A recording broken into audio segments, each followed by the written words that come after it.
Garden rich কাণ্ডে sub inspector Tapas Chowdhury খুনের ঘটনায় এবার সিআইডির জালে ধরা পড়ল আরও এক অভিযুক্ত। ধৃতের নাম মোহাম্মদ ইমতিয়াজ। গোয়েন্দাদের দাবি, মোহাম্মদ ইমতিয়াজ মেহের মঞ্জিল এলাকার বাসিন্দা।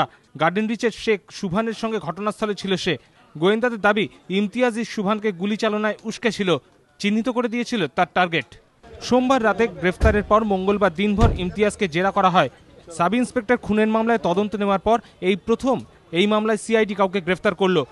এর আগে ঘটনার দিন 12 ফেব্রুয়ারি রাতে খুনের ঘটনার মুখ্য দুই অভিযুক্ত শেখ সুভান এবং মোহাম্মদ ইবনে সাউদকে গ্রেফতার করেছিল কলকাতা পুলিশ। এদিন ওই দুজনেরও পুলিশ হেফাজতের মেয়াদ শেষ হয়।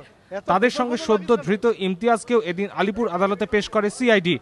সাব ইন্সপেক্টর খুনের মামলায় এফআইআরে তৃণমূল নেতা মোহাম্মদ ইকবাল ওরফে মুন্না সহ 4 থেকে 5 জনের নাম রয়েছে। তাদের মধ্যে 3 জন গ্রেফতার হলেও এখনও ফেরার মুখ্য অভিযুক্ত মোহাম্মদ ইকবাল। লালবাজার ভবানী ভবন যৌথভাবে তল্লাশি চালিয়েও এখনও পর্যন্ত ইকবালের নাগাল পেতে ব্যর্থ। এই পরিস্থিতিতে খুনের মামলার অন্য অভিযুক্তদের গ্রেফতার করে এবং তাদের জেরা করে তদন্তের সূত্র পাওয়ার চেষ্টা করছে সিআইডি। রাজর্ষি দত্তগুপ্ত, এবিপি আনন্দ, কলকাতা।